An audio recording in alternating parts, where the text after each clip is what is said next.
cuánto nos has amado, pero también qué poco te hemos correspondido, Señor, a ese amor que ha sido no solamente de palabras, sino en hechos y en verdad. Ayúdanos a entender, comprender y más que una palabra fuerte, sea una palabra de reflexión y de cambio a la vida de cada uno de nosotros.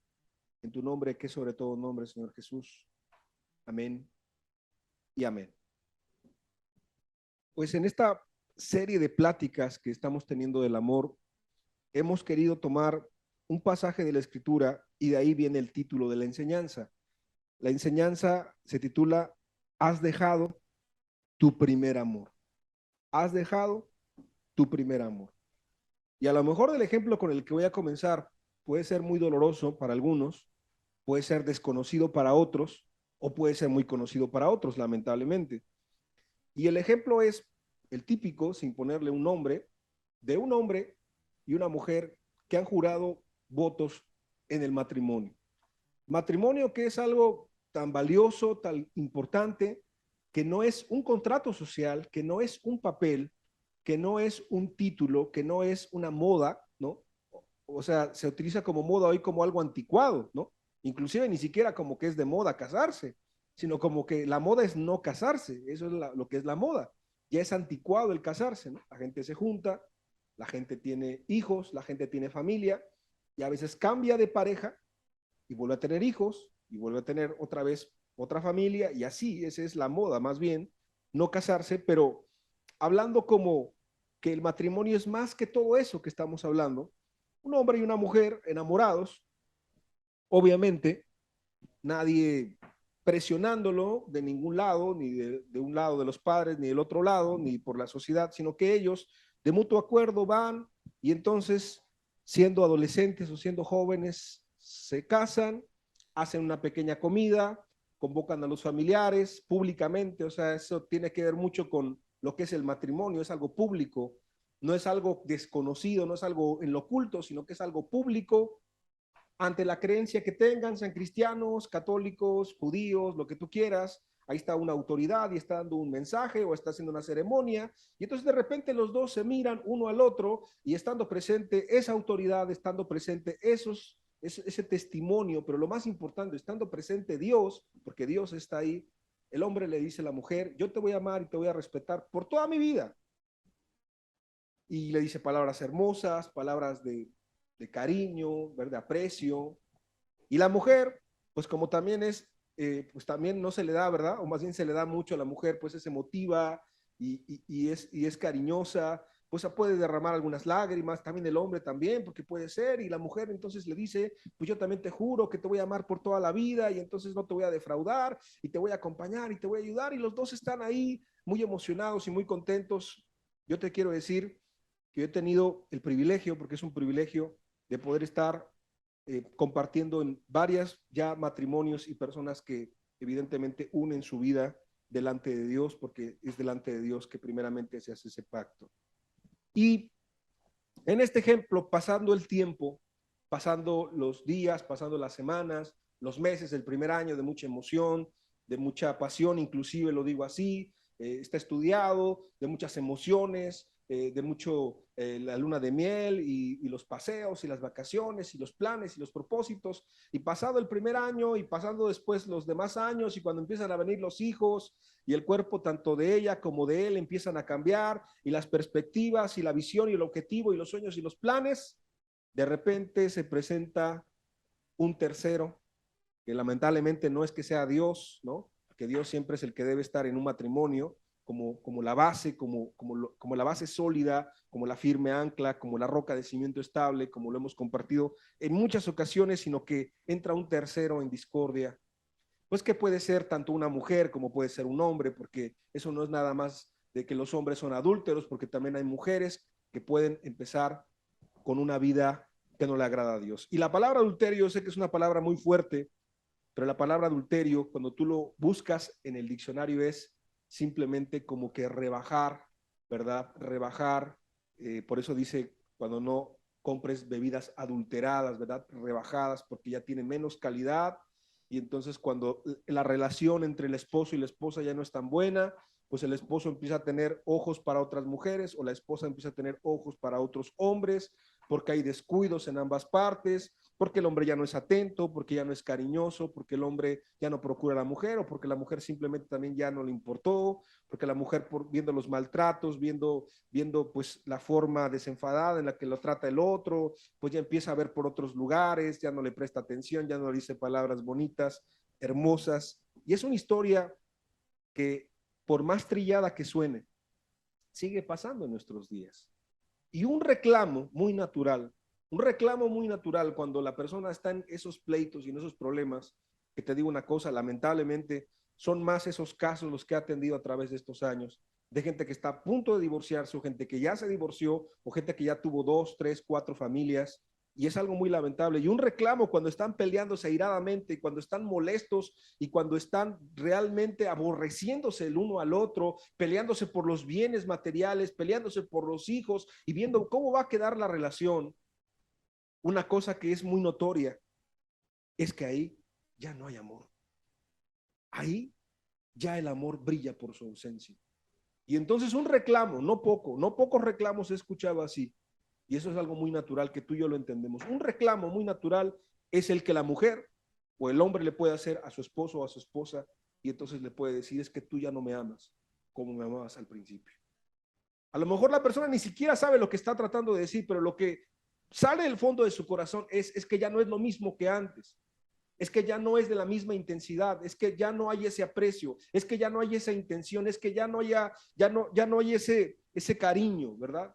Es que ya no hay esa responsabilidad o ese compromiso o ese pacto que teníamos tú y yo al principio. Y entonces imagínate en ese momento tan triste que la mujer reclame al hombre o el hombre a la mujer y le digas que ya no es como un principio. Es que has dejado tu primer amor, me has dejado de amar. Es un reproche muy fuerte, pero es un reproche que lamentablemente se repite una y otra vez. Y en Apocalipsis capítulo 2, versículo 4, yendo a la escritura, a la palabra de Dios, nosotros podemos ver que Dios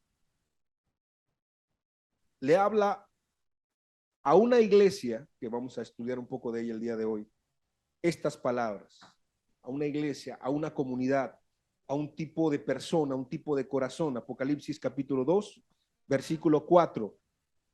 Pero tengo contra ti, pero tengo contra ti que has dejado tu primer amor. Pero tengo contra ti que has dejado tu primer amor. Dios le está diciendo a la iglesia en Éfeso, que es a la iglesia en Éfeso, que ya no es lo mismo que al principio, que ya no es igual, que han cambiado las cosas y que el amor de esa iglesia o de esa persona o de esa familia o de esa congregación o de ese grupo de personas ya no es el mismo que en el principio. Y ese es el problema. Vas a decir, es que suena un reproche. Sí, es un reproche. Y es un reproche muy fuerte porque el reproche pues no viene de alguien que te está chantajeando, ¿no? Es como, yo también he visto gente que chantajea, ¿no? Y da esos reproches, pero chantajea. La amante, el ladrón, un mal jefe, un mal trabajador, un mal hijo ingrato, ¿no? Chantajean, hasta los padres a veces chantajean a los hijos cuando no tienen el temor de Dios, ¿no? Yo he visto cómo la gente chantajea y te puede decir, ah, es que tú ya no me quieres, ¿no? Es que si tú me dejas me voy a cortar las venas, o sea, y empieza a chantajear y a manipular, y es que si tú me quisieras, pues me darías la prueba de amor, dice el novio o la novia, ¿no? O sea, vamos a tener relaciones sexuales, pues eso es un chantaje, ¿no? Es que si tú de verdad no estás conmigo, me voy a quitar la vida. Eso es un chantaje. Pero tú te das cuenta que esto es algo completamente, o sea, es contrario, porque el que está hablando es Dios y Dios no chantajea. Dios en su corazón simplemente expresa lo que siente, así como en muchos pasajes de la Escritura, la Biblia dice qué es lo que siente Dios. Siempre pensamos en lo que sentimos nosotros, pensamos en lo que sufrimos, en lo que nos han quitado, en lo que nos han dañado, pero poco pensamos en Dios. Y aquí Dios, Jesucristo, más enfáticamente hablando, está diciéndole a este grupo de personas o a esta familia o a esta congregación o a esta alma, porque puede aplicar de todas esas maneras, pero yo tengo algo contra ti y lo que tengo contra ti es que has dejado tu primer amor. Y entonces cuando tú lees estas palabras, la verdad que sí te hace reflexionar y tú dices, Señor, yo me encontraré en esta condición Señor, ¿será que esta palabra es para mí? Yo te quiero decir una cosa y a lo mejor podemos ir entendiendo un poco más del tema. Esta palabra está dicha a un grupo de personas que realmente habían amado a Dios con todo su corazón, que eran cristianos, que tenían ese fervor en su corazón, que tenían a Cristo como lo más importante, que tenían a Cristo como el Señor y Salvador de su vida. Y a lo mejor en estas alturas va a decir alguien, bueno, pero si yo todavía ni siquiera soy cristiano, pues entonces esta palabra no aplica para mí. Si yo estoy buscando a Dios, si yo no soy un hijo de Dios o no soy una hija de Dios, no, imagínate. O sea, imagínate si este es el reproche para una persona que es cristiana, pero que está dejando su primer amor. Imagínate qué será para alguien que ni siquiera es cristiano. Por eso te va a ayudar bastante también a ti que no eres cristiano, para que tú entiendas que Dios sí siente y que Dios no es de piedra, no es de madera, no es de palo, que Dios no es de concreto, que Dios no es de metal, que a Dios sí le duele y que Dios sí siente cómo sus hijos y sus hijas se comportan y cómo el corazón del hombre puede estar inclinado a Dios o puede estar alejado de Dios y que a Dios sí le importa y sí le duele y sí lo siente. Yo quiero decirte que aquí cuando Dios está hablando, has dejado tu primer amor, no habla de ese sentimiento que hemos hablado en otras enseñanzas como de apasionamiento, ¿no? De enamoramiento nada más, de idealizar a la persona, del amor a la primera vista, del amor platónico. No, no, no, no. Está hablando de un amor real. Está hablando de un amor comprometido, de un amor con acciones, de un amor con buena intención. O sea, la intención es correcta, la acción es correcta, la idea es correcta, la palabra es correcta. Hay amor verdadero. Es que usted no me pudiera decir, en el ejemplo que estábamos ocupando en un principio, que todas las parejas que se divorcian es que no se amaban realmente o que nunca se amaron realmente, ¿verdad? Que no pudiéramos ocupar ese argumento. Como mucha gente hoy en el cristianismo, muchos grupos calvinistas dicen, es que si realmente hubiese sido cristiana la persona, entonces nunca hubiese dejado a Dios. Pero como nunca lo amó realmente, entonces por eso le abandonó, porque realmente nunca estuvo con él. Esa es su forma de pensar y es una forma ilógica. Así como en el matrimonio, hay verdaderamente dos personas que se pueden amar con buena intención, con palabras, con acciones, y después pueden pasar al aborrecimiento cuando pasados los años dejaron su compromiso, no cuidaron ese amor entre los dos. Así también puede pasar en la relación de un cristiano con Dios. O sea, un cristiano realmente puede amar a Dios con todo su corazón. De repente puede estar completamente alejado de Él y ya sin que el Espíritu Santo pueda ministrarle y pueda hablarle algo, pueda decirle algo, porque no es que Dios no quiera, sino que la persona no quiere, ha cerrado su corazón. Bueno, cuando el reproche de Dios contra aquella persona, contra aquel grupo, familia, congregación, dices que has dejado tu primer amor, habla que ya no es lo mismo que era en un principio. Yo quiero decirte que la iglesia en Éfeso, para explicarte un poco, fue una iglesia forjada en la tribulación y en los problemas, y vale la pena que podamos estudiar brevemente en el libro de los Hechos, en el capítulo 19, cómo fue fundada esta iglesia. Porque cada palabra de la Biblia pues tiene un sentido, tiene un propósito. Entonces, vamos a ver cómo fue en ese inicio la iglesia en Éfeso. Hechos capítulo 19, versículo 1 al 20. Dice la Biblia, aconteció que entre tanto que Apolos estaba en Corinto, Apolos, un cristiano, también estaba en Corinto, Pablo, después de recorrer las regiones superiores, vino a Éfeso y hallando a ciertos discípulos les dijo, ¿recibiste el Espíritu Santo cuando creísteis? Y ellos le dijeron, ni siquiera hemos oído si hay Espíritu Santo. Entonces dijo, ¿en qué pues fuisteis bautizados? Ellos dijeron, en el bautismo de Juan. Dijo Pablo, Juan bautizó con bautismo de arrepentimiento, diciendo al pueblo que creyesen en aquel que vendría después de él, esto es, en Jesús el Cristo. Cuando oyeron esto, fueron bautizados en el nombre del Señor Jesús, y habiéndoles impuesto Pablo las manos, vino sobre ellos el Espíritu Santo, y hablaban en lenguas y profetizaban. Eran por todos unos 12 hombres. Aquí podemos analizar cada versículo, pero básicamente él está evangelizando, él está verificando que la gente que dice ser cristiana sea cristiana. Algunos habían sido bautizados, pero todavía no entendían quién era Cristo. Habían sido bautizados nada más por el bautismo de Juan el Bautista, que era arrepentimiento y ya, arrepiéntete en el nombre de Dios. Pero después Pablo les explica más exactamente que en Cristo, después de arrepentirse hay que creer. Claro, que creer sin arrepentimiento, como lo hemos explicado, no ayuda a nadie. Pero cuando ya te arrepentiste y después creíste, entonces ese es el evangelio completo, como Jesús lo predicó en Marcos capítulo 1, lo puedes estudiar en tu casa. Jesús dijo: arrepentíos y creed en el evangelio. Dicho sea de paso, entonces Pablo empezó a bautizarlos, ¿verdad?, en el nombre de Cristo, y entonces ellos fueron bautizados, ¿verdad?, en el Espíritu Santo, lo podemos ver de esa manera, y en ese momento ellos fueron convertidos y eran solamente 12 personas. O sea, cuando tú consideres que hay un grupo de cristianos pequeño, mediano, numeroso, en un lugar, la pregunta es: ¿cuántos son cristianos?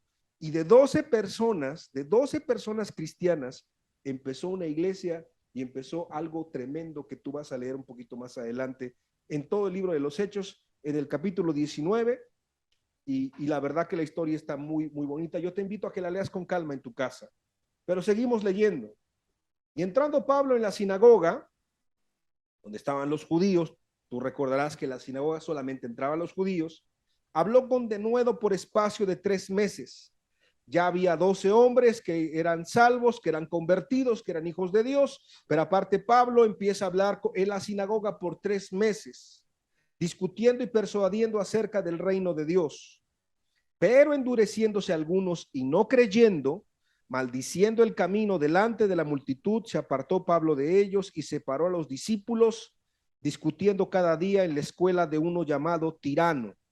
Así continuó por espacio de 2 años, de manera que todos los que habitaban en Asia, judíos y griegos, oyeron la palabra del Señor Jesús. Es decir, que el apóstol Pablo ocupó a Éfeso como un lugar de donde podía dirigirse a varios lugares en Asia, predicando de Cristo con aquellos 12, así como Cristo tomó 12. Bueno, aquí da la casualidad que también se toman 12, y entonces él empieza a enseñar por espacio de 2 años y empieza a discutir con gentiles, gente que no era judía, con judíos. Y entonces vamos a seguir leyendo, versículo 11.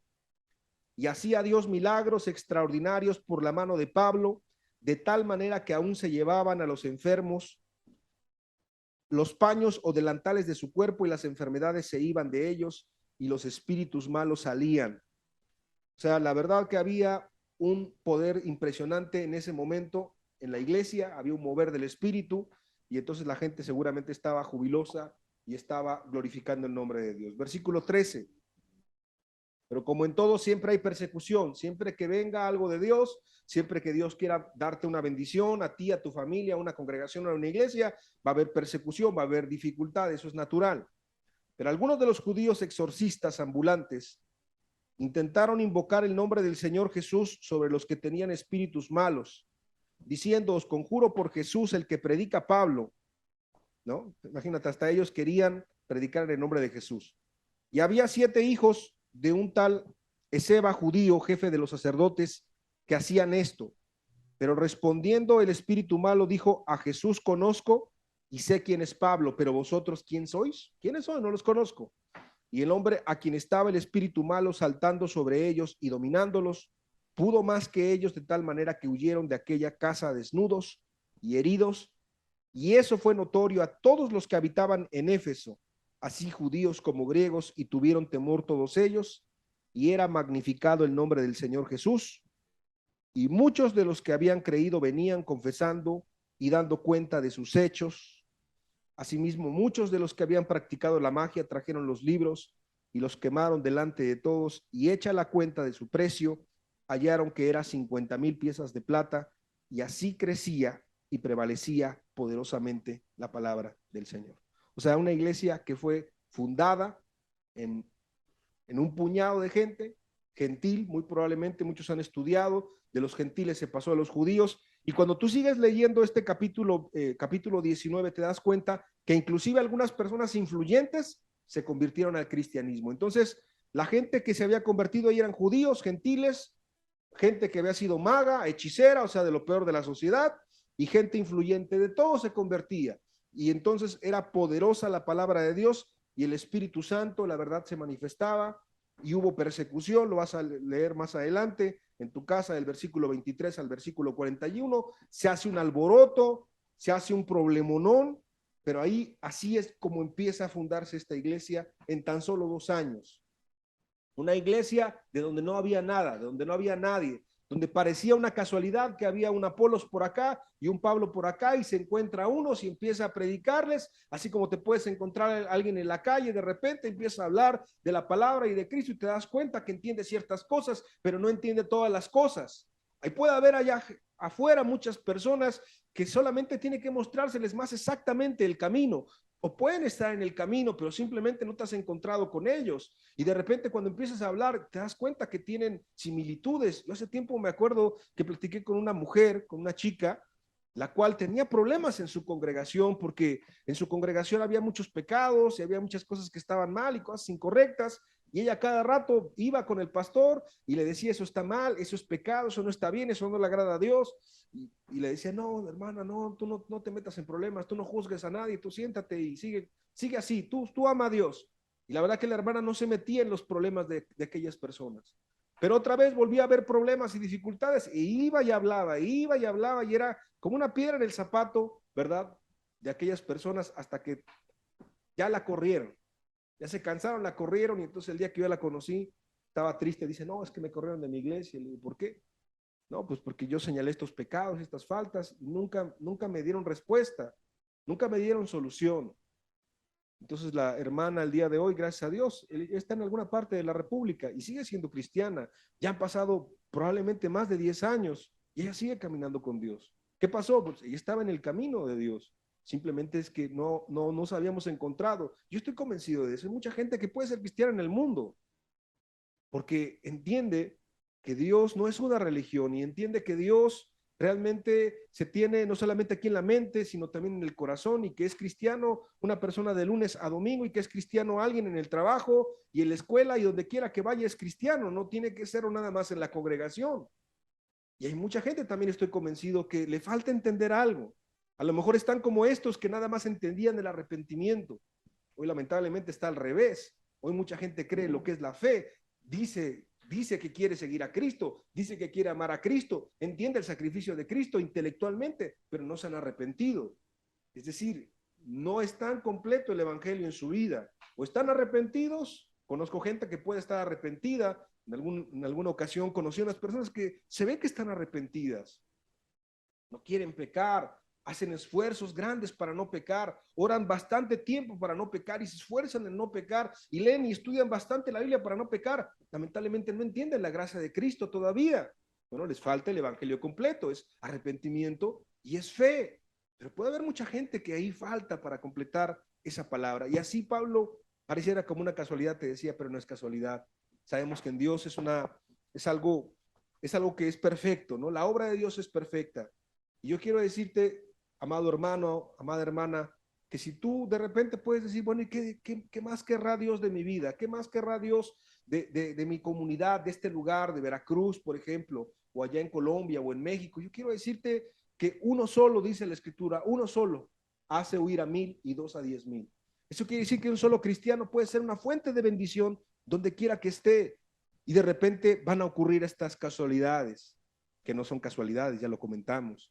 Y te vas a encontrar con un grupo de mujeres o con un grupo de varones o con unas personas o con una congregación, y te pueden invitar a predicar, y predicando pueden entender el evangelio más exactamente, y se puede abrir una puerta. Y así es como se fundó la iglesia en Éfeso, con muchos problemas, con muchas dificultades, pero había milagros, había maravillas, había contundencia. Hay unas palabras preciosas del apóstol Pablo que seguramente lo estudiaremos para la otra semana, donde les advierte a esta iglesia también que iban a venir tiempos muy complicados, donde les advierte a la iglesia que iban a tratar de entrar lobos rapaces y gente para poder tergiversar y torcer la palabra. Pero aquí podemos ver cómo se origina una iglesia con poder, con autoridad, ¿verdad?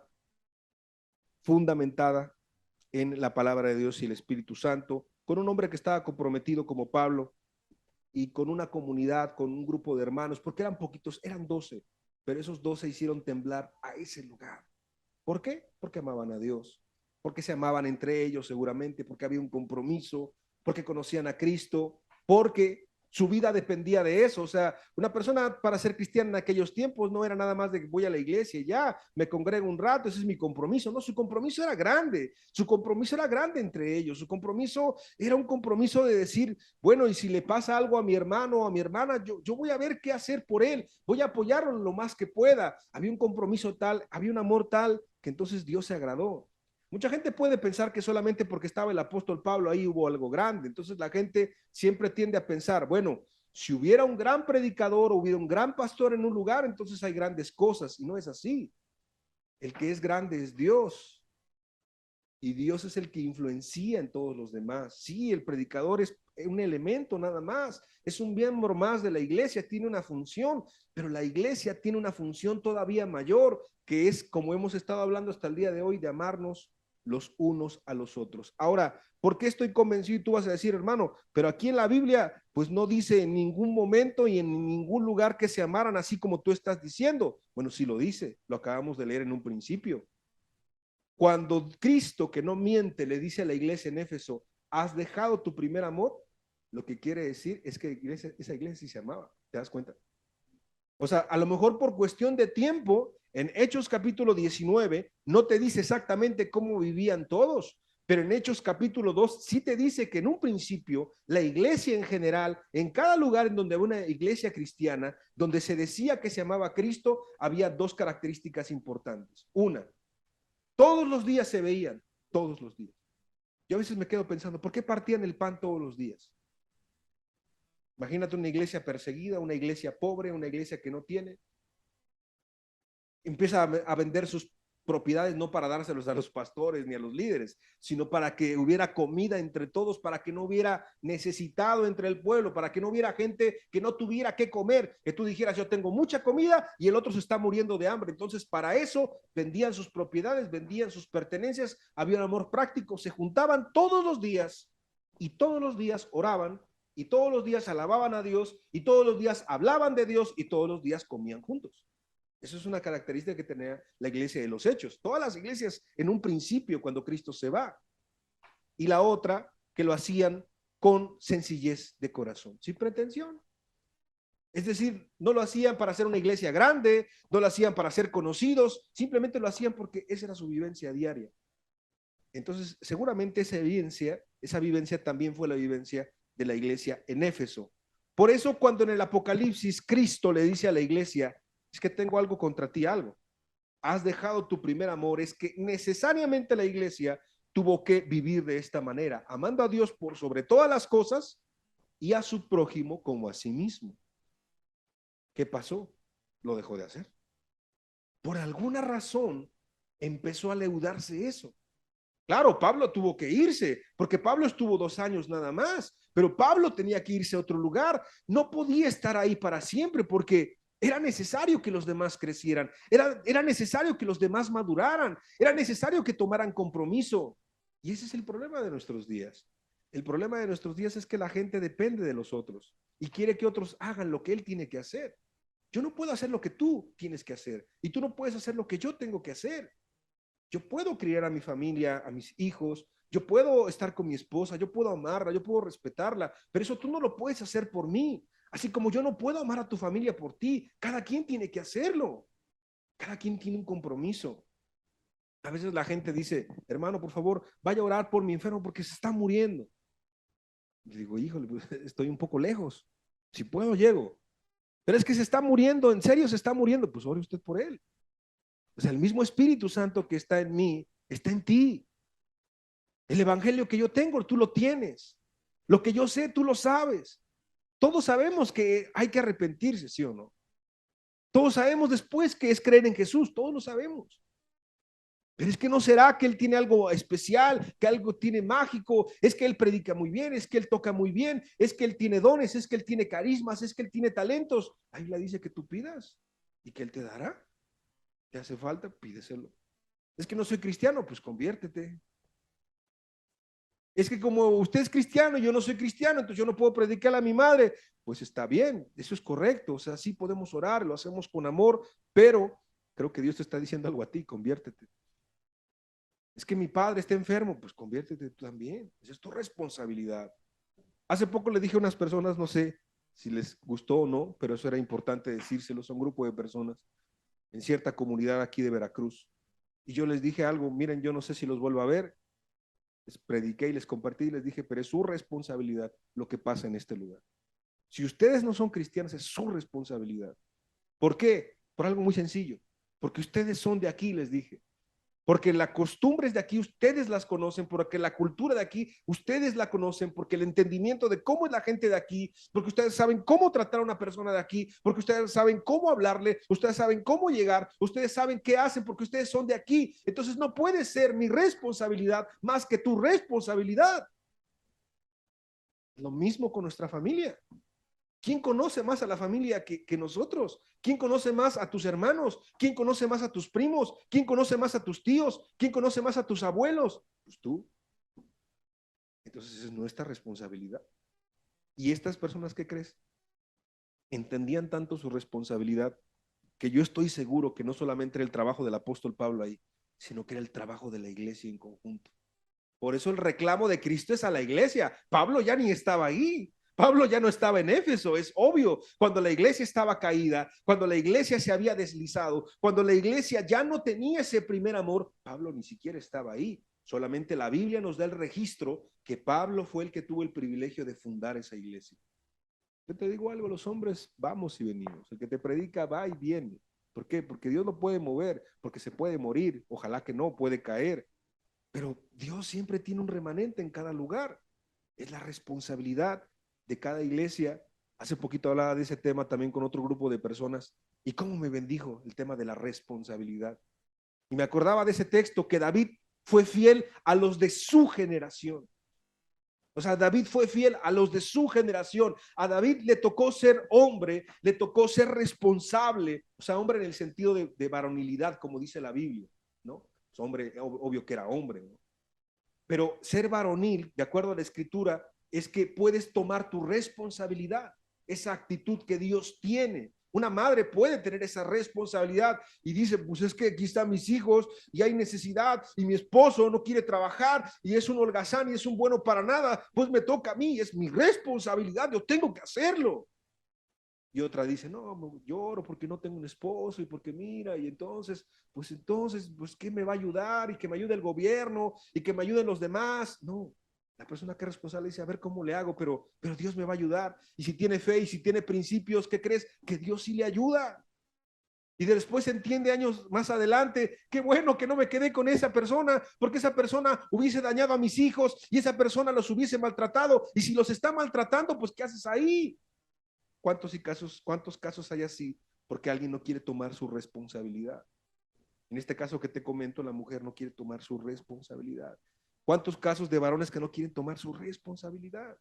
Esta gente sí tomó su responsabilidad. Como David fue responsable ante su generación. Nosotros tenemos que ser responsables en este tiempo ante nuestra generación. Y quiero decirte algo, estos tiempos son más complicados que los tiempos del apóstol Pablo. Son más complicados. Por eso Pablo le dio instrucciones claras a Timoteo. Ya estudiamos esa serie de enseñanzas de los tiempos peligrosos, ¿te acuerdas? Porque vendrán tiempos peligrosos donde Pablo sabía que iba a ser peor que nuestros tiempos. Y estos tiempos somos los que estamos viviendo. Entonces, ¿qué crees? Que necesitamos mayor responsabilidad. Por eso te entiendo. A mí me ha pasado en muchos momentos de mi cristianismo y de repente veo a un lado y digo, ¿quién me va a ayudar? Y de repente veo otro lado y digo, ¿quién me va a ayudar? Y de repente el que me ayudaba ya no está porque el Señor se lo llevó y de repente otros que yo quisiera pedir ayuda no pueden en este momento. Y entonces, ¿sabes qué es lo que te hace ver Dios? Pues ve arriba porque ahí está Dios. Y entonces Dios te tiene que ayudar porque Él es bueno. Ahora, no solamente es arriba, lo digo en el buen sentido. Tú quisieras que otros te ayudaran, pero va a sonar, espero que no suene chistoso, no es la intención, pero así es. Mira, voltea a ver los que están aquí. Y en tu casa, voltea a ver los que están en tu casa y donde tú quieras que estés. Voltea a verlos, mira. Mira, eso es lo que hay. Por eso digo, espero que no suene chistoso, pero eso es lo que hay. Esto es lo que hay. ¿Sí me explico? Y tú dices, ay, Señor, pero pero ¿por qué no está el apóstol Pablo aquí, no? Ay, pero ¿por qué no está alguien así tan amoroso como el apóstol Pedro cuando fue ya pulido, Señor, aquí? Ay, Señor, pero ¿por qué no está María, la que se sentaba a los pies de Cristo y enjugaba sus lágrimas, Señor? Ay, pero ¿por qué no está Débora como del Antiguo Testamento aquí entre nosotros, no? Una mujer de carácter y que aunque los varones no querían la mujer. Ay, pero ¿por qué no está Ruth aquí, Señor? Esto es lo que hay. Pero yo quiero decirte algo.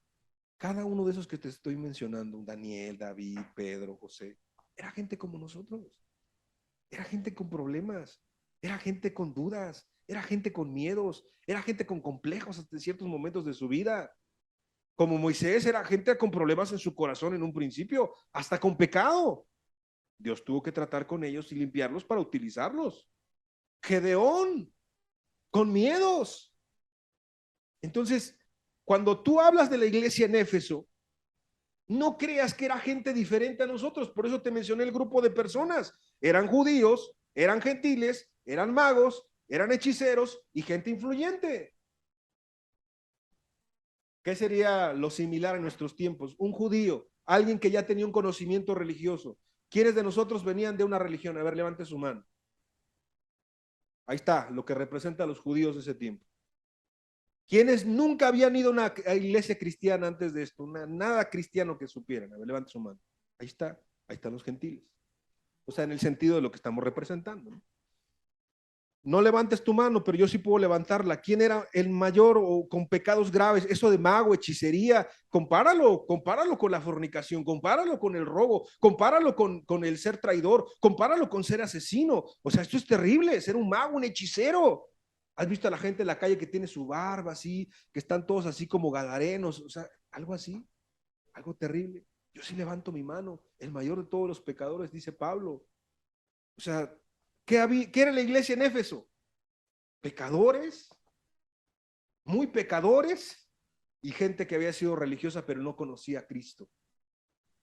Y gente influyente, no sé, ojalá haya alguna persona influyente. Y te voy a decir por qué, porque sí puede llegar a más personas, pero gente que se convierte en verdad. ¿Sí me explico? Gente que puede impactar su generación. Bueno, eso era la iglesia en Éfeso. Pablo tiene que irse, pero se queda el Espíritu Santo. Y esa iglesia siguió funcionando, se ve que siguió funcionando. Y el apóstol Pablo los encomendó al Espíritu y a la palabra de Dios, que eso lo vamos a ver la próxima semana. Entonces fue una iglesia poderosa, fue una iglesia que se fundó en los problemas, fue una iglesia que se formó en los alborotos. Ahí lo puedes ver más adelante cuando lo estudies en tu casa, del versículo 23 al versículo 41, que se fundó en un alboroto grandísimo que hubo ahí. Porque ahí la mandona, la patrona era Diana de los Efesios, esa era la deidad grande, y entonces pues Cristo era algo contrario a eso, obviamente, porque Cristo pues no es un ídolo, no es un Dios con D minúscula. Jesucristo es Dios, entonces pues no podían adorar a dos y hubo un gran problema y entonces hizo un alboroto, pero la iglesia era valiente, la iglesia era aguerrida, la iglesia era decidida, la iglesia era santa, la iglesia era unida. La iglesia tenía muchas características. ¿Quieres ver otras características que tenía la iglesia en Éfeso? En Apocalipsis también las dice. Vamos a Apocalipsis capítulo 2, por favor. Versículo 1 al versículo 4. Nada más para hacer una mención, a lo mejor lo sabes, pero para el que no lo sabe, estas palabras las dijo Jesucristo al apóstol Juan. Y entonces Cristo le dice a Juan, está narrando, le está diciéndole, dice, escribe al ángel de la iglesia en Éfeso. Ángel es un término para apóstol, enviado, representante, pastor o grupo de pastores, es lo que mucha gente que estudia la Biblia ha entendido. Pero obviamente le habla a toda la iglesia también, no nada más a los líderes, sino que los líderes obviamente llevan mayor responsabilidad, eso es todo. Y dice, el que tiene las 7 estrellas en su diestra, el que anda en medio de los 7 candeleros de oro, dice esto, ese es Jesús. Jesucristo dice esto. Son palabras de Jesucristo. No son palabras de un apóstol, no son palabras de un pastor, no son palabras de un profeta, ni siquiera del apóstol Pablo, que es importante, no, son palabras de Jesucristo. Y Jesucristo le dice eso a la iglesia. Yo conozco tus obras y tu arduo trabajo y paciencia, y que no puedes soportar a los malos, y has probado a los que se dicen ser apóstoles y no lo son, y los has hallado mentirosos, y has sufrido y has tenido paciencia y has trabajado arduamente por amor de mi nombre, y no has desmayado, pero tengo contra ti que has dejado tu primer amor. Desglosando esto que estamos leyendo, aquí hay más características de la iglesia en Éfeso. O sea, la iglesia en Éfeso, primeramente, y lo vamos de atrás hacia adelante, si le dice que has dejado tu primer amor, es que Cristo no es mentiroso, tenía un amor ferviente a Dios y a su prójimo. Eso es natural. No podía ser de otra manera. Pero otras características de la iglesia en Éfeso. Dios conoce todo de ti y conoce todo de mí, como de la iglesia en Éfeso nos conoce a todos nosotros. O sea, lo que somos y lo que no somos, lo que aparentamos, a eso a Dios no le importa. Dios sabe lo que hay en nuestra mente y en nuestro corazón en este momento. Era una iglesia con muchas actividades, mucho trabajo. Eran actividades intensas en ocasiones. O sea, intensas hasta desmayar, intensas hasta cansarse.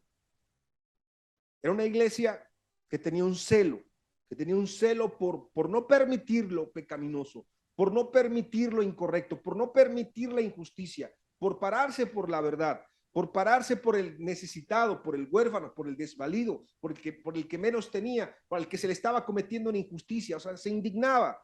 Era una iglesia con celo. Cuando dice que ha probado a los que dicen ser apóstoles y no lo son, y los ha hallado mentirosos, era una iglesia con discernimiento, o sea, una iglesia que entendía, o sea, que entendía la palabra, pero que también por el Espíritu Santo entendía cuando algo era cristiano y cuando algo no era cristiano. Eso lo pueden tener algunos hermanos como un don de ciencia. Bueno, no era cualquier iglesia. O sea, tenía unas características tremendas. Era una iglesia sufriente, es decir, una iglesia que sabía sufrir, que sabía padecer, que sabía hacerlo de la manera correcta. ¿Cuál es la manera correcta? Glorificando a Dios, no negando su fe, no echándose para atrás, no amargándose, no blasfemando el nombre de Dios, sino dándole gracias a Dios en todo. Algo importante, era una iglesia paciente. La paciencia no es decir, bueno, pues ya que tengo que esperar, pues ya que no se pudo, ya que no, hacerlo con buen ánimo, con una actitud correcta, viendo a Dios, confiando en Dios, como viendo al invisible, como yendo en la esperanza que tenemos. Esperanza en Cristo, en el cielo y todo lo que hemos hablado de la esperanza. Y era una iglesia constante. Una iglesia constante. Es más, a mí me llama muchísimo la atención esta palabra. Has trabajado arduamente por amor de mi nombre. O sea, no puedes decir que cuando el reproche de Cristo viene, no había cierto amor también de la obra, de la iglesia, del alma, de la persona. De tu persona o mi persona, una familia, una iglesia, una congregación que tiene cierto amor por Dios, cierto amor. Pero, aún así, el reproche es claro. Has dejado tu primer amor. O sea, ya no es igual que en un principio. Ya no es con la misma intensidad, ya no es con la misma calidad. Ya no es con el mismo deseo. Y no son emociones, o sea, tú puedes un día estar enfermo, no tienes ganas ni de levantarte. Tú puedes un día estar desvelado y de verdad que no tienes ganas ni de ir al trabajo, por ejemplo, ¿no? O sea, la verdad. Pero vas porque tienes que ir, es tu responsabilidad. Y porque tienes que comer y porque tus hijos tienen que comer y los llevas a la escuela porque pues tienen que tienen que seguir formándose. Y muchas cosas en la vida no son de ganas, tú lo entiendes. Pero aquí no está hablando de una emoción, no dice, no te has emocionado como en un principio, no habla de la emoción, sino dice, es que no, ya no me amas como al principio, ese es el punto. Yo sé que en este momento, esa parte es importante en esta enseñanza, tu mente puede pensar, el diablo nos puede engañar, nos puede llevar a pensar y a entender, es que las cosas ya no son como antes. Fíjate que caminando con Cristo estos años, yo he visto mucha gente que el diablo le engaña así. Es que las cosas ya no son como antes. Porque en un pasado tenía a mis personas favoritas, a mis líderes favoritos, había gente muy talentosa entre nosotros, había un mover diferente. Son palabras que yo he captado a través de los años, ¿eh? Había un mover diferente, que eran diferentes las cosas, es que había los proyectos, había la visión, había una unidad, había una fortaleza, o sea, son cosas que yo he escuchado de muchísima gente en muchos lugares. Y me viene a la mente un texto que se encuentra en Eclesiastés capítulo 7, por eso te digo que es un engaño del diablo, en el versículo 10, Eclesiastés 7, versículo 10. Nunca digas, ¿cuál es la causa? Es una pregunta, de que los tiempos pasados fueron mejores que estos. O sea, la gente que empieza a ser tentada, porque es una tentación del diablo, todos lo hemos pensado, yo también. O sea, el diablo también me ha tentado a mí, yo te lo digo por eso, para que podamos ser sinceros. ¿Cuál es la causa de que los tiempos pasados fueron mejores que estos? Y dice, porque nunca de esto preguntarás con sabiduría, se refiere con sabiduría de Dios. ¿Sabes cuál es el engaño? El engaño es que tú quieres que las cosas sean como antes, pero las cosas no pueden ser como antes, nunca puede ser como antes, porque tú mismo no eres el mismo de antes. Porque obsérvate, tú cuando empezaste a acercarte a Dios, a lo mejor hace 10 años, o hace 15 años, o hace 5 años, o hace 20 años, tú no eras el mismo. A lo mejor eras un niño, a lo mejor eras un adolescente, eras un joven, eras un adulto, tenías un tipo de vida, tenías un tipo de trabajo, tenías un contexto, vivías en otro lugar, tenías otras costumbres, tenías otras prioridades, era otro momento en tu vida, tenías otra salud, tenías otras capacidades. O sea, hasta la edad influye. ¿No? No es lo mismo ser un adolescente, ser un joven, ser un adulto, a ser un anciano, piensas diferente, ves diferente la vida, tienes una perspectiva distinta. Pero lo que dice la escritura es, nunca te atrevas a pensar, porque eso no viene de Dios, que antes era mejor que ahora. Porque como te dije en un principio, o en parte de la enseñanza, Dios sabía, el Espíritu Santo sabía, el apóstol Pablo lo sabía, y por eso lo dejó escrito y lo dejó plasmado, que estos tiempos serían más complicados. Yo me atrevo a pensar que esto es como un filtro, y así lo dice la escritura, es como una criba en la cual estamos siendo probados, estamos siendo tamizados, estamos siendo realmente depurados, y es el Espíritu Santo que realmente está tratando con nuestros corazones y con nuestras vidas. Pero aquí el reproche de Cristo sigue siendo el mismo. Es diciendo, no le pongas excusas, no le pongas pretextos, no le pongas que porque la economía o porque la pobreza o porque el tiempo es más complicado o porque no tengo trabajo, porque no tengo dinero, porque esa es una generalidad de la gente en nuestro país y en Latinoamérica y en el mundo entero. Entonces la gente no va a buscar a Dios hasta que tenga dinero, hasta que tenga salud, hasta que tenga un buen matrimonio, hasta que tenga bien a sus hijos, hasta que todo esté bien, hasta que tenga estabilidad. No va a servir a Cristo hasta que todo esté idealmente planteado para que pueda servir a Dios. ¿Sabes cuándo va a pasar eso? Nunca va a pasar. Y el diablo entonces se encarga de una o de otra manera de desestabilizarnos, de hacernos a un lado, y que ese amor y que ese compromiso que tenemos o que teníamos con Dios, es que aplica a muchas personas. Piénsalo por un instante. Aplica hasta a las personas que han dejado de congregarse en algún momento, no pudieron ser cristianas.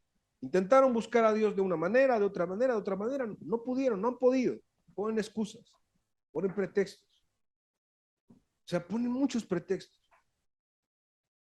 Y la gente nunca está conforme con algo. La gente siempre quiere cosas nuevas. A mí, a mí me llama la atención cuando las personas dicen, es que esa enseñanza ya la escuché. Es que, ¿qué no has escuchado? O sea, ¿qué no ha escuchado la persona en un púlpito? Por años, escuchar 10, 15, 20 años. ¿Quién no ha escuchado? ¿A quién no ha escuchado? Ha escuchado el mismo tema hablándolo de 4, 5, 10, 20, 50 personas. O sea, es obvio. Y si le sumas a lo que hay en el Internet y toda la posibilidad, o sea, ¿qué no ha escuchado? Es difícil que escuche algo distinto. Lo que Dios le requería a esa persona era algo muy sencillo, que se convirtiera hace 10 años y que esa persona estuviera evangelizando en un pueblo. Eso es lo que le implicaba a esa persona. muchos entre nosotros. O sea, lo que le implicaba es que ya no estuviera aquí entre nosotros, sino que estuviera en otro estado de la República, empezando otra congregación, o en otro país, o en otro continente, de acuerdo a la capacidad y al talento de cada persona. Yo ubico gente que realmente entre nosotros, o sea, no solamente aquí, sino en el cristianismo, pudieran estar en otros lugares, utilizando sus talentos y sus dones de otra manera muy diferentes. Pero ¿por qué no? Porque han puesto pretextos, excusas y barreras ilimitantes al Espíritu Santo de Dios. Por eso es que el reproche es muy aplicable a la iglesia, de Cristo hacia mi vida, hacia tu vida, hacia todos nosotros y hasta los congregantes. Es que ya no es igual que en un principio. Estuviste a punto de convertirte, le podía decir Jesús a un congregante, cuando te levantabas muy temprano y entonces orabas y abrías la Biblia y decías, Señor, háblame el domingo, por favor, y entonces estabas ahí y estabas de verdad expectante que la alabanza y la enseñanza Dios te hablara, y cuando te estaba tratando Dios y estuviste a punto de ser cristiano, ¿te acuerdas con qué intensidad lo hacías? Ya no es igual. Y dice, no, ya no, pues está la transmisión en el internet, pues a las 3 de la tarde, ya que me levante, sí, ya sin flojera, pues me pongo a tomar mi café, me como mis galletas y empiezo a ver la enseñanza, así como que me la escucho, porque estoy adormilado, ya. Híjole, yo creo que ahorita voy a comerme una barbacoa, voy a comprarme una pancita, esto y lo otro, oye, pero ¿qué no te explicaron del día de reposo? Sí, pero no importa, como nadie me ve, pues estoy aquí en mi casa y mira, con mi barbacoa y viendo ahí mi transmisión, porque está la enseñanza ahorita. Entonces, ¿cuál es el problema? O sea, que ya no es lo mismo que en un principio, ya no es igual. O sea, el problema no es que te vean las personas, el problema es cuál es la actitud delante de Dios. Y si esto lo trasladamos a un cristiano, todavía es peor, porque el cristiano tiene mayor responsabilidad. Y entonces el Espíritu Santo está esperando utilizar a los cristianos de cada lugar para extender su palabra y su evangelio, pero tienen excusas, tienen pretextos, le ponen barreras, le ponen limitantes y le dicen a Cristo, sí, hasta aquí nada más, pero aquí ya no, Señor, porque ahí ya se mueve mi estabilidad, ahí ya se mueve mi confort, ahí ya se mueven mis derechos, porque tengo derechos. Este mundo grita, tengo derechos, cuando Cristo renunció a todos sus derechos por amor a nosotros. Ahí es cuando el Espíritu Santo no puede actuar. Y cuando entonces el Espíritu sí te ministra a ti y a mí obviamente también, y entonces nos dice, ¿hasta dónde estás dispuesto? ¿Hasta qué punto estás dispuesto? Y entonces dices, no, Señor, pues la verdad si hay un límite y te he puesto una barrera, entonces este reproche es aplicable a cualquiera de nosotros y a cualquiera de los que pueden estar por allá en el internet. Porque tú estás dispuesto a darle a Dios hasta algo nada más. Lo que te sobra, lo que ya no te sirve, o hasta lo lícito nada más, pero dices, no, Señor, esto otro no, porque es que esto me agrada mucho. Y dice la Biblia, y Cristo no se agradó a sí mismo y se entregó a nosotros completamente y no rehusó el Padre enviar a su Hijo, y Cristo no rehusó nada al estar aquí y el sufrir y el ser martirizado por esa gente, los romanos, y el ser vituperado por su propio pueblo y el ser rechazado por los suyos y el ser malinterpretado por su familia, y que el mundo siga pecando y que siga blasfemando su nombre y mal representando el nombre de Cristo, y Cristo sigue amándonos. Pero si nosotros ya no estamos dispuestos, entonces el reproche es completamente aplicable a nuestras vidas. Has dejado tu primer amor. ¿Sabes qué es lo peor de esto? Que mucha gente empieza a veces a aparentar para que los hombres vean, para que los hombres le aplaudan, para que los hombres digan, no, sí, sí lo hace. No, mira, sí, sí es cristiano, sí es cristiana, y eso está peor todavía.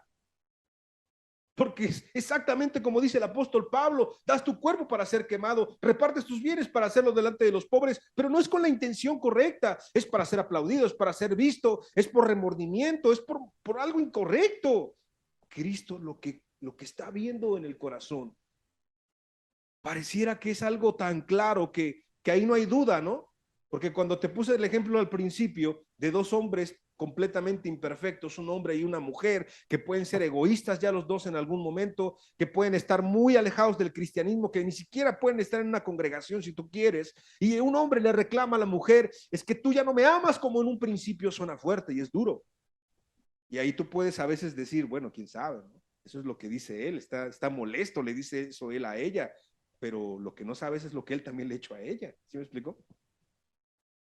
Porque el dedo señalador, como dicen por ahí, pues es muy duro, pero hay tres, ¿no? ¿Se han visto esa idea, ¿no? Que hay tres que te señalan a ti. O sea, cuando señalas a una persona, hay tres que te señalan a ti, como diciendo, bueno, tú también tienes que meditar, ¿no?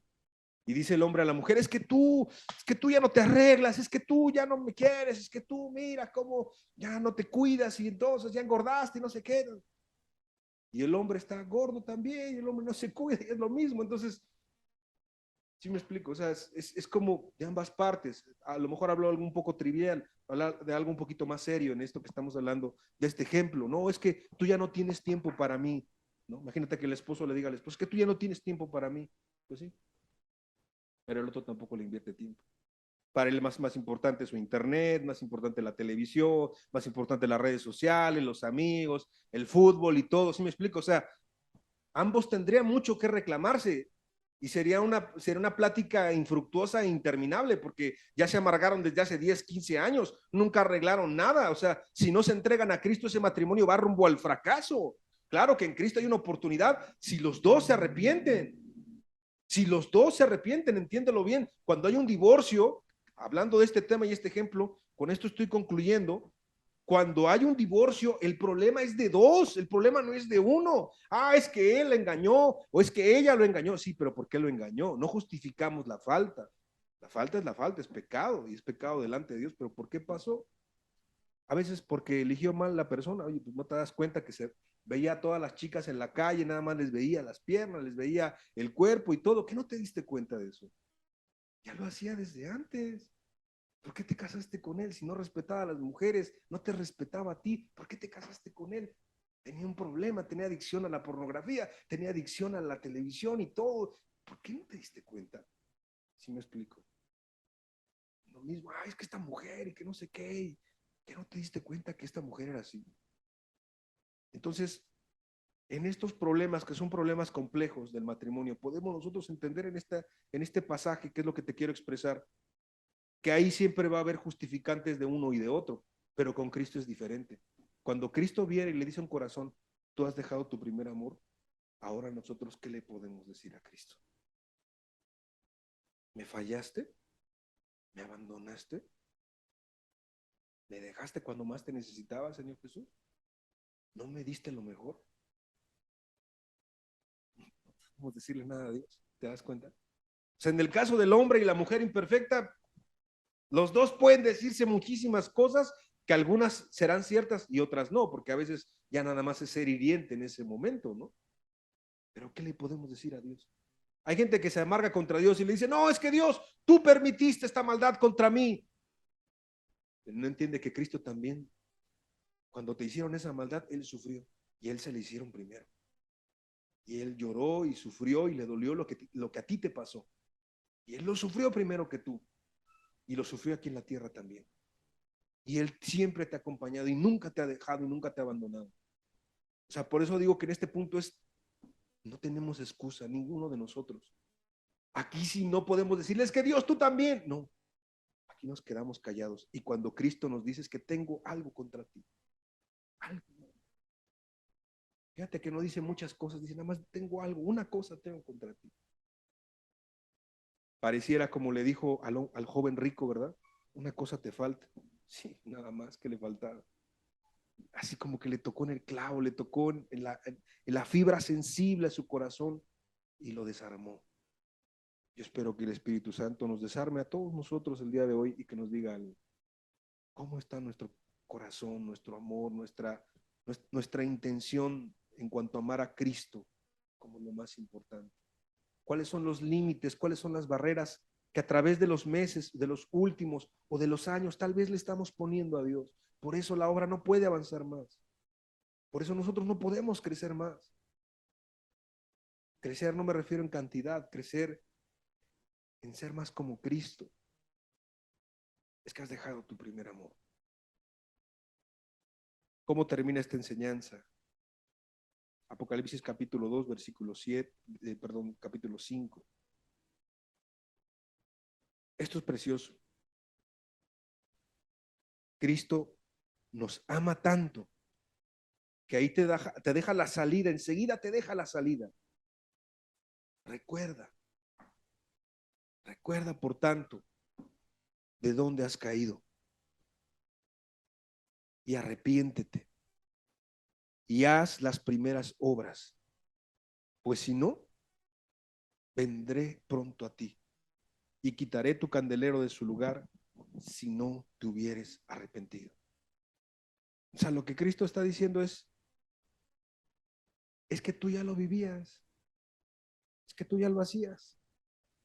Nada más acuérdate, o sea, acuérdate cuando no te importaba nada, no te importaba nadie, yo era lo más importante para ti.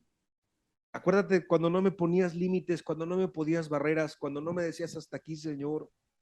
Acuérdate cuando con esa intensidad y con ese deseo y con esa pasión le predicabas a un alma, orabas, leías la Biblia como ahora nos dieron la enseñanza, la estudiabas.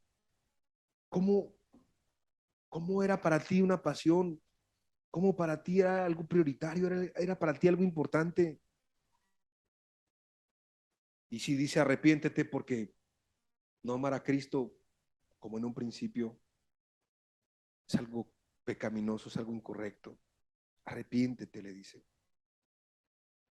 Es muy solemne porque dice, vendré pronto a ti, si no lo haces y quitaré tu candelero de su lugar,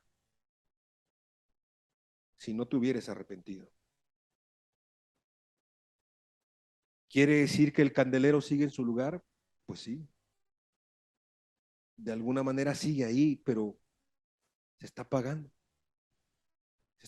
está humeando. Y hay una pregunta que puede surgir es, ¿estamos enamorados fervientemente de Jesucristo? ¿Amamos a Cristo con todo nuestro corazón? Termino con Apocalipsis 2:7. El que tiene oído, oiga lo que el Espíritu dice a las iglesias. Al que venciere, le daré a comer del árbol de la vida, el cual está en medio del paraíso de Dios. Qué precioso es nuestro Dios. Al que venciere, al que llegare hasta el final. Yo sé que la recta se ha hecho más difícil. Yo sé que la recta se va complicando. Yo sé que hay muchas presiones, la enfermedad, la dificultad. Los enemigos de Dios inclusive son más. Esa es la verdad. El mundo es más opresor, el mundo es más seductor, el mundo es más llamativo, el mundo es engañoso. Las oportunidades son grandes, la denominación suena muy similar. Muchas religiones hablan del arrepentimiento. Es más, muchas hablan del arrepentimiento y la fe. Es más, muchos mensajes en el internet pueden sonar bastante similares, exactamente igual a lo que yo te estoy comentando el día de hoy. Pero ¿y qué? Que el Espíritu nos haga oír, nos haga ver, nos haga entender, primeramente nuestro corazón, porque al que venciere, Dios le dará de comer el árbol de la vida, el cual está en medio del paraíso de Dios, al cual queremos llegar todos nosotros. Te invito a que cierres tus ojos.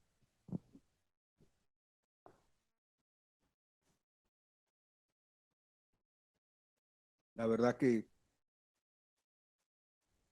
cuando estaba orando y pensando en esta enseñanza,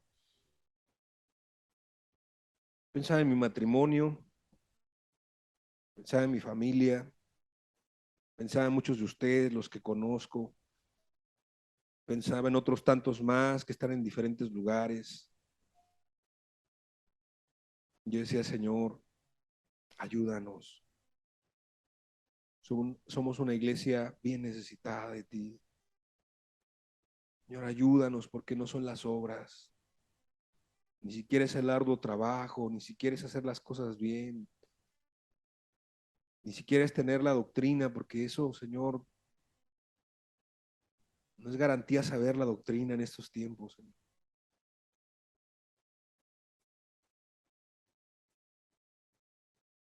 Necesitamos de tu amor, necesitamos volver a ese primer amor. Es necesario, Señor. Es necesario y de verdad, Padre, si esa iglesia era tan fuerte, esa iglesia Me acordaba tanto, tanto, Señor, de tantas experiencias, de tantas cosas que pude vivir y que pude escuchar de otros que lo vivieron, Señor.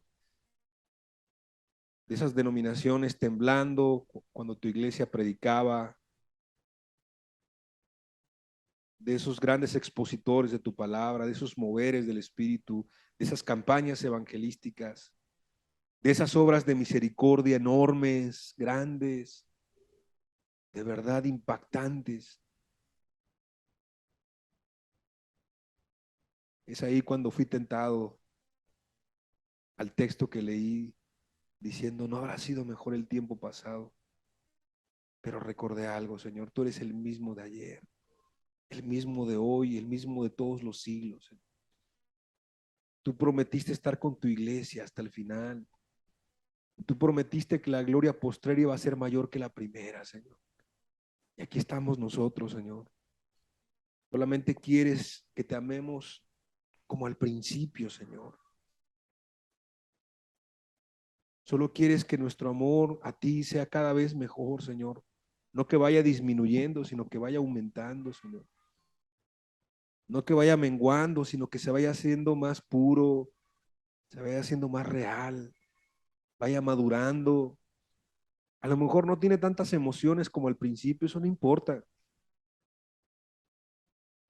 pero sí sus compromisos, porque al que más se le da, más se le pide, Señor. Y al que mucho se le ha perdonado, Señor, también más ama. Señor, que no nos conformemos, que no te limitemos, Señor. Que nosotros no seamos el límite para nuestras familias, para nuestras comunidades, para nuestra generación. ¿Cuánto amas a tu iglesia? Que hiciste un espacio completo para hablar un mensaje específico para esta iglesia, Señor, para la iglesia en Éfeso. Así yo creo, Señor, que haces ese espacio para hablarnos a nosotros en este momento, a nuestro corazón, Señor. Las cosas que son buenas son claras, Señor. La iglesia en Éfeso las tenía, el discernimiento, el celo, la paciencia, las obras, el trabajo, el cansancio. De verdad que parecieran irreprensibles, inclusive el amor a tu obra, así lo dice, eso me llamó mucho la atención. Pero el detalle era que habían dejado su primer amor. Yo te ruego, Señor, que podamos volver. Yo te ruego que puedas hablar a nuestro corazón, a nuestra conciencia, Señor, en lo más profundo de nuestro ser. Ni siquiera es algo que tengamos que ver con otra persona, es contigo, Señor. El compromiso es contigo, porque el que nos salvó eres tú, el que nos perdonó nuestros pecados. Gracias, Señor. Gracias por estar con nosotros. No queremos nada, Señor, nada más que tu bendita voluntad. Como cantábamos en un principio, Señor, no daremos nuestro tiempo a nadie más que a ti, Señor. No daremos nuestra vida a nadie, sino solamente a ti. No daremos nuestro amor a nadie, sino primeramente a ti, Señor. Porque tú eres el que nos compraste, Señor. Que somos tuyos. Te pertenecemos, Padre. Oh, Señor, ayúdanos a verte en este tiempo tan complejo. Porque si dijiste que el sello distintivo de tu iglesia sería el amor, y el amor iba a escasear, y ya no hay primer amor, Señor, la verdad que el panorama se ve sombrío, Señor. Pero gracias, Dios, que tú brillas, que tú hablas, que tú alertas, que tú nos invitas a regresar a ti una y otra vez. Por eso con amor tú dices ahí, pero también con mucha solemnidad, el que tiene oído para oír, oiga. Y ese oír es oír y responder, Señor. Gracias, Señor. Gracias por estar aquí. Gracias, Señor. Habla a nuestro corazón. Que no nos quedemos así nada más con una enseñanza en lo intelectual, Señor, sino que tú hablas a nuestro corazón. Y que, Señor,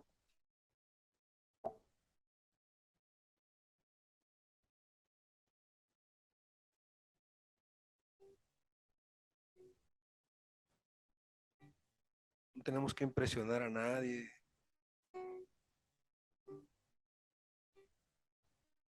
No tenemos que convencer a nadie, Señor. Es algo entre tú y nosotros, Señor.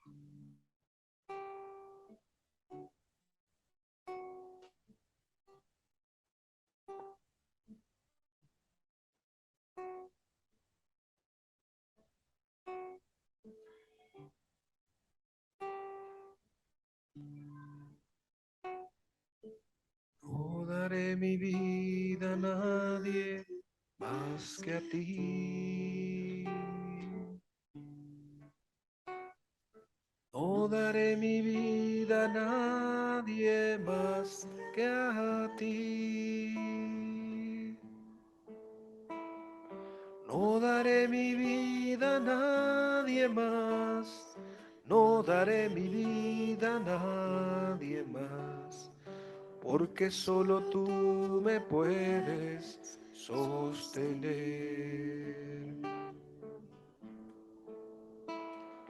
No daré mi tiempo a nadie más que a ti. No daré mi tiempo a nadie más que a ti. No daré mi tiempo a nadie más. No daré mi tiempo a nadie más. Porque solo tú me puedes sostener. No daré mi amor a nadie más que a ti. No daré mi amor a nadie más que a ti. No daré mi amor a nadie más. No daré mi amor a nadie más. Porque solo tú me puedes sostener. Porque solo tú me puedes sostener.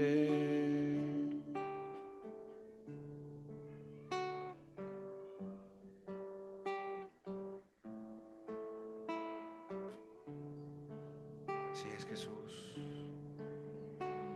Señor, ¿de qué sirve tener todo en la vida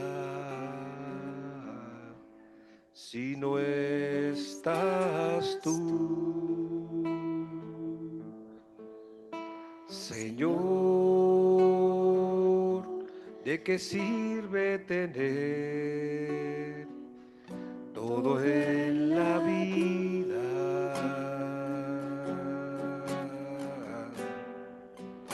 si no estás tú?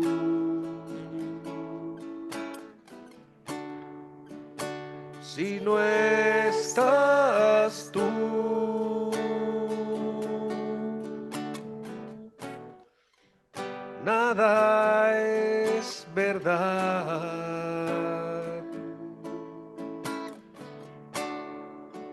Si no estás tú, esa paz no es real.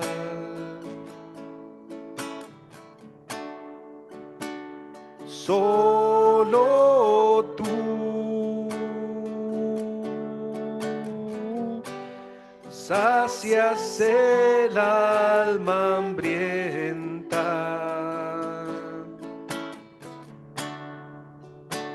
Solo tú has llenado mi vida.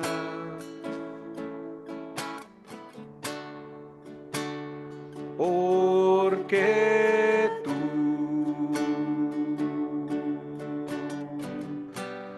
eres todo para mí.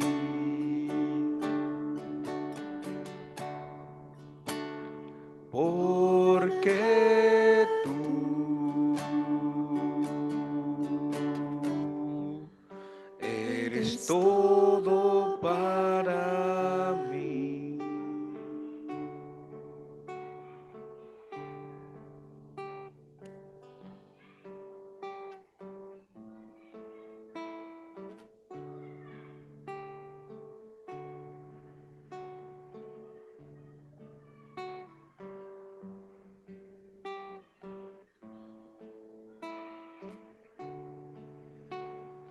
Jesús, te amo.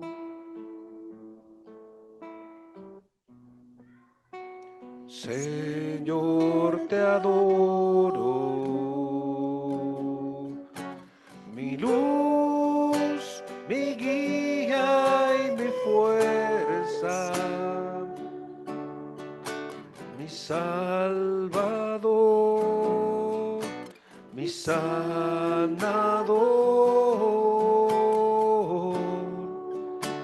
y te necesito. Mi vida vacía sin ti está. Tú llenas con tu poder todo mi ser.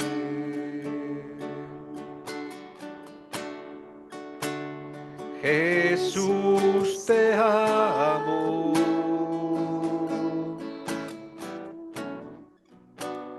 Señor, te adoro. Mi luz, mi guía y mi fuerza. Mi Salvador, mi sanador, y te necesito. Mi vida vacía sin ti está. Tú llenas con tu poder todo mi ser. Tú llenas con tu poder todo mi ser. Tú llenas con tu poder todo mi ser.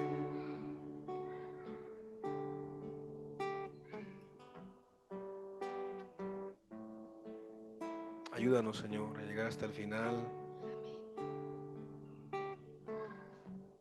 Ayúdanos a hacerlo de la manera más digna, Señor, honrosa para ti.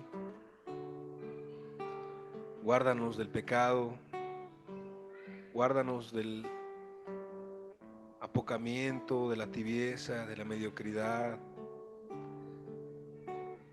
Guárdanos de este mundo y sus artimañas, Señor. La religión no solamente que puede hacerse afuera, sino aún dentro de nuestros propios corazones, Señor. Haznos más como tú, Señor Jesús. Queremos ser más como tú, Señor Jesús. Muchas gracias, Padre, porque estás con nosotros. Quédate con nosotros, Señor, hoy y siempre.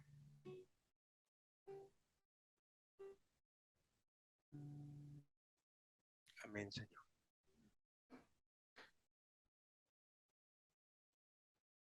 Pues que Dios les bendiga. Nos da mucho gusto verles y oremos unos por otros. Que Dios pues, sea lo más importante en nuestros corazones. Esperamos el próximo domingo y si alguien tiene alguna necesidad, algo en que le podamos apoyar, con mucho gusto estamos por aquí un rato más. Que tengan buena tarde y que Dios les bendiga. Saludos a sus familias.